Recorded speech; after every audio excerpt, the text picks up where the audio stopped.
Welcome back to fast online media.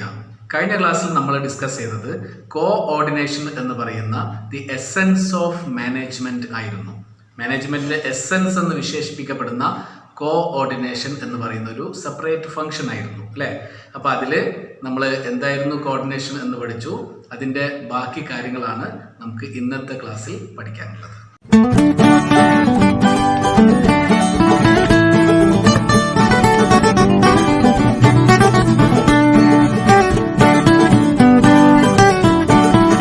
Coordination എന്ന് പറഞ്ഞാൽ എന്തായിരുന്നു നമ്മൾ കഴിഞ്ഞ ക്ലാസ്സിൽ പഠിച്ചത്?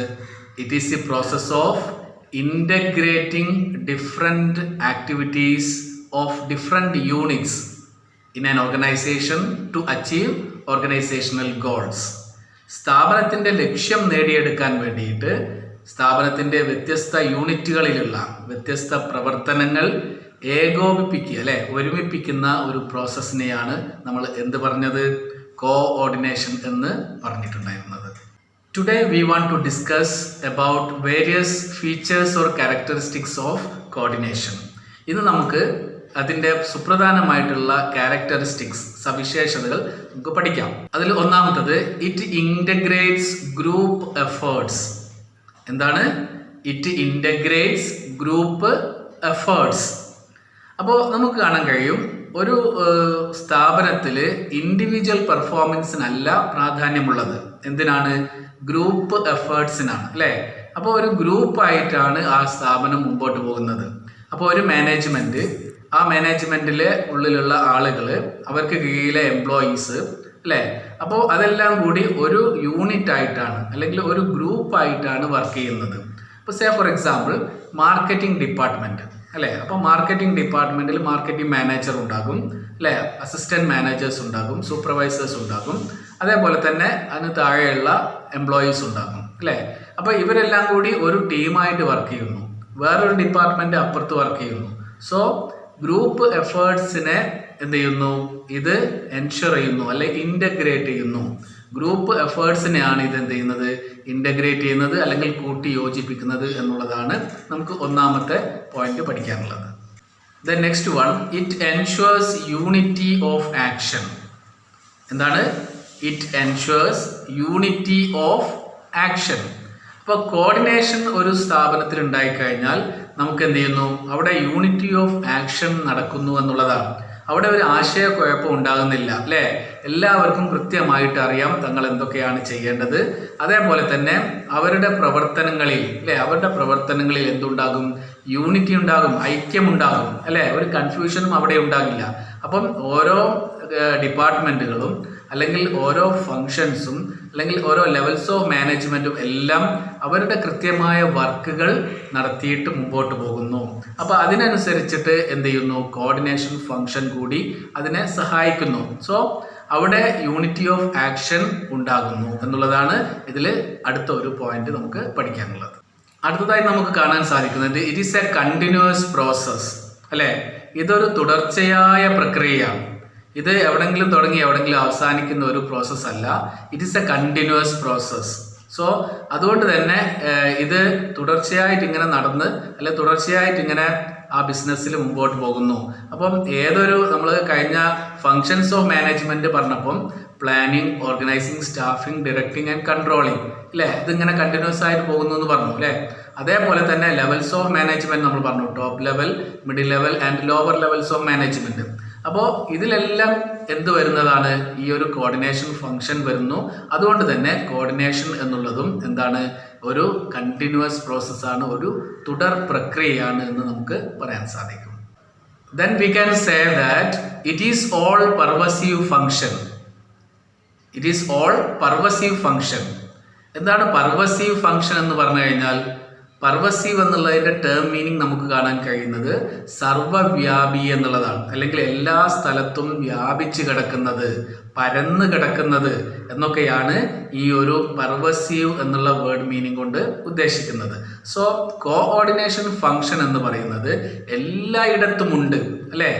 ഏതൊക്കെ സ്ഥലങ്ങളുണ്ടോ, ഏതൊക്കെ ഡിപ്പാർട്ട്മെൻറ്റുകളുണ്ടോ, ഏതൊക്കെ ലെവൽസ് ഉണ്ടോ, ഏതൊക്കെ ഫങ്ഷൻസ് ഉണ്ടോ മാനേജ്മെൻറ്റിൽ, അപ്പോൾ അവിടെയെല്ലാം എന്തുണ്ട്? കോഓർഡിനേഷൻ ഫംഗ്ഷൻ നമുക്ക് കാണാൻ കഴിയും. അല്ലെങ്കിൽ അതിൻ്റെ പ്രത്യേകത അവിടെയൊക്കെ ഉണ്ട് അല്ലേ. അപ്പോൾ അതിൻ്റെ സ്വഭാവം അവിടെയൊക്കെ ഉണ്ട് എന്നുള്ളത് കൊണ്ട് നമുക്ക് എന്ത് പറയാം, it is all pervasive function. ഇത് എല്ലാ സ്ഥലത്തും വ്യാപിച്ച് കിടക്കുന്ന ഒരു ഫംഗ്ഷനാണ് എന്ന് നമുക്ക് പറയാൻ സാധിക്കും. Next one, we can say that it is the responsibility of all managers. എന്താണ്? It is the responsibility of all managers. ഒരു സ്ഥാപനത്തിൽ ഏതെങ്കിലും ഒരു മാനേജറുടെ റെസ്പോൺസിബിലിറ്റി അല്ല എന്ത് കോഓർഡിനേഷൻ ഫംഗ്ഷൻ എന്ന് പറയുന്നത്. അല്ലെങ്കിൽ ആരെങ്കിലും ഒരു ഗ്രൂപ്പ് മാത്രം സഹകരിച്ചാൽ പോരാ അല്ലേ. എല്ലാ മാനേജ്മെന്റ് ഗ്രൂപ്പും എല്ലാ ലെവൽസ് ഓഫ് മാനേജ്മെന്റിലുള്ള ആളുകളും ഈ ഒരു കാര്യത്തോട് എന്ത് ചെയ്യണം, യോജിക്കണം. അവരുടെ എല്ലാവരുടെയും റെസ്പോൺസിബിലിറ്റിയാണ് എന്ത് അവിടെ കോഓർഡിനേഷൻ സാധ്യമാക്കുക എന്ന് പറയുന്നത്. സോ നമ്മൾ നേരത്തെ പറഞ്ഞു it is the essence of management അല്ലെ. മാനേജ്മെന്റിന്റെ എസൻസ് ആണെന്ത് കോർഡിനേഷൻ എന്ന് പറയുന്നത്. സോ കോർഡിനേഷൻ ഉണ്ടെങ്കിലേ ഉള്ളൂ മാനേജ്മെന്റിന്റെ ഫങ്ഷൻസ് ക്ലിയർ ആയിട്ട് നടക്കുകയുള്ളൂ. അപ്പൊ അങ്ങനെ നടന്നാൽ മാത്രമേ നമുക്ക് എന്ത് ചെയ്യാൻ പറ്റുള്ളൂ, മാനേജ്മെന്റിന്റെ ലക്ഷ്യങ്ങൾ നേടിയെടുക്കാൻ കഴിയൂ. സോ സ്ഥാപനത്തിന്റെ ലക്ഷ്യങ്ങൾ നേടിയെടുക്കണമെങ്കിൽ കോഓർഡിനേഷൻ ഈസ് നെസസറി അല്ലെ. കോർഡിനേഷൻ അത്യാവശ്യമാണ്. It is the responsibility of all managers within the organisation. So സ്ഥാപനത്തിലെ എല്ലാ മാനേജേഴ്സിന്റെയും ഒരു കൂട്ടുത്തരവാദിത്തമാണ് എന്ത് കോഓർഡിനേഷൻ എന്ന് പറയുന്നത്. Finally we can say that it is a deliberate function. എന്താണ്? It is a deliberate function. Coordination എന്ന് പറയുന്നത് ആകസ്മികമായി ഉണ്ടാകുന്ന ഒരു കാര്യമല്ല അല്ലെ, സ്പോണ്ടേനിയസ് ആയിട്ട് ഉണ്ടാകുന്ന ഒരു കാര്യമല്ല. ഇതെന്താണ്? ഇത് ഡെലിബറേറ്റ്ലി എന്ത് ചെയ്യുന്നതാണ്, മാനേജ്മെന്റ് നടപ്പിൽ വരുത്തുന്ന ഒരു ഫംഗ്ഷനാണ്.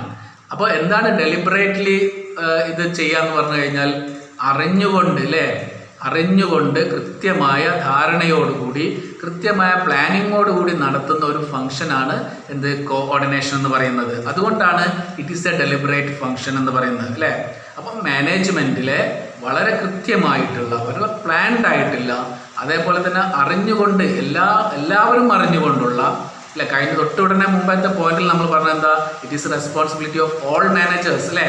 അപ്പൊ എല്ലാ മാനേജേഴ്സും അറിഞ്ഞുകൊണ്ടുള്ള വളരെ ഡെലിബറേറ്റ് ആയിട്ടുള്ള കൃത്യമായിട്ടുള്ള ഒരു ഫംഗ്ഷനാണ് കോർഡിനേഷൻ എന്ന് പറയുന്നത്. So these are the important characteristics in the field of coordination. Then we want to study about various importance of coordination. Coordination ഫംഗ്ഷന്റെ പ്രാധാന്യം എന്താണ് എന്നുള്ളത് നമുക്ക് പരിശോധിക്കാം. അതിൽ ഒന്നാമത്തെ പോയിന്റ് ഗ്രോത്ത് ഇൻ സൈസ് ആണ്. എന്താണ്? Growth in size. അപ്പോൾ കോർഡിനേഷൻ കൊണ്ട് ഉദ്ദേശിക്കുന്ന വളരെ പ്രധാനപ്പെട്ട ഒരു ലക്ഷ്യം എന്ന് പറയുന്നത് എന്താണ്? വളർച്ചയാണ് അല്ലെ, ഗ്രോത്ത് ആണ്, അല്ലെങ്കിൽ ഡെവലപ്മെന്റ് ആണ്. അപ്പം സ്ഥാപനത്തിന്റെ ഒരു ഓവറോൾ ഡെവലപ്മെന്റ് ആണ് ഈ കോർഡിനേഷൻ ഫംഗ്ഷൻ കൊണ്ട് ഉദ്ദേശിക്കുന്നത്. അപ്പോൾ അതിന്റെ ഒന്നാമത്തെ ഇമ്പോർട്ടൻസ് അല്ലെങ്കിൽ പ്രാധാന്യം എന്ന് പറയുന്നത് എന്താണ്? സ്ഥാപനത്തിന്റെ ഓവറോൾ ഡെവലപ്മെന്റ് ആണ്. അപ്പോൾ എന്തൊക്കെ വികസനങ്ങളാണ് സ്ഥാപനത്തിൽ നടക്കേണ്ടത്? അവിടെയുള്ള എംപ്ലോയീസിന്റെ വളർച്ച ഉണ്ടാകണം അല്ലേ. എംപ്ലോയീസിന്റെ സാമ്പത്തികവും അതേപോലെ തന്നെ സാമൂഹികവുമായിട്ടുള്ള വളർച്ച ഉണ്ടാകണം.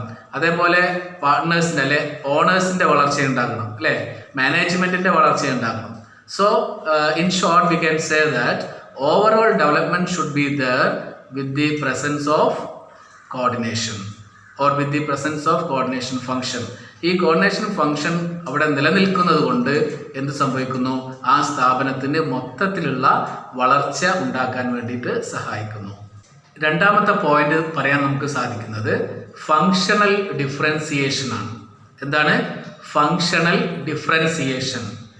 സോ എന്നതുകൊണ്ട് ഉദ്ദേശിക്കുന്നത് നമ്മൾ നേരത്തെ പറഞ്ഞു ഈ ഒരു സ്ഥാപനത്തിൽ ഒരുപാട് ഫങ്ഷൻസ് ഉണ്ടാകും, ഒരുപാട് ഡിപ്പാർട്ട്മെന്റുകൾ ഉണ്ടാകും. Say for example marketing department, production department, finance department അല്ലെ, ഹ്യൂമൻ റിസോഴ്സ് ഡിപ്പാർട്ട്മെന്റ്, ഇങ്ങനെ പല ഡിപ്പാർട്ട്മെന്റുകളിലായി പല രീതിയിലുള്ള ഫങ്ഷൻസ് ആണ് ഒരു സ്ഥാപനത്തിൽ നടക്കുക.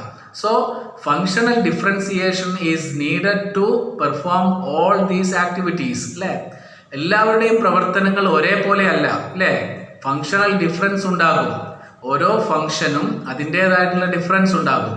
ഇപ്പോൾ മാർക്കറ്റിംഗ് മാനേജ്മെന്റ് പ്രവർത്തിക്കുന്നത് പോലെ ആയിരിക്കില്ല പ്രൊഡക്ഷൻ മാനേജ്മെന്റ് പ്രവർത്തിക്കുക അല്ലേ, അതേപോലെ ആയിരിക്കില്ല ഹ്യൂമൻ റിസോഴ്സ് ഡിപ്പാർട്ട്മെന്റ് വർക്ക് ചെയ്യുക.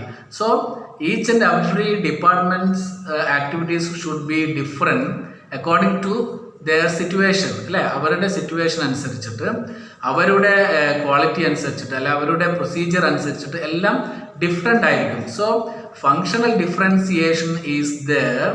So we want to achieve these functional differentiation to the common objective, അല്ലേ? നമുക്ക് എന്ത് ചെയ്യണം? ഈ ഒരു ഫങ്ഷണൽ ഡിഫറൻസിയേഷനെ, വ്യത്യസ്തതയെ കോമൺ ഒബ്ജക്റ്റിലേക്ക് എത്തിക്കണം, അല്ലെങ്കിൽ ആ സ്ഥാപനത്തിൻ്റെ മൊത്തത്തിലുള്ള ലക്ഷ്യത്തിലേക്ക് എത്തിക്കണം. സോ അതിനെന്ത് വേണം? Coordination is necessary. Coordination is necessary to make all these department into the common object.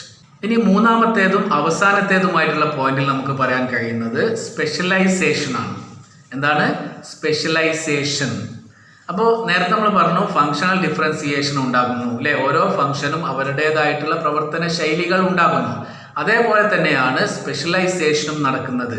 ഓരോ ഫംഗ്ഷനും ഓരോ ഡിപ്പാർട്ട്മെൻറ്റും അവരുടെ ഡിപ്പാർട്ട്മെൻറ്റിൽ സ്പെഷ്യലൈസ്ഡ് ആയിരിക്കും, അല്ലേ?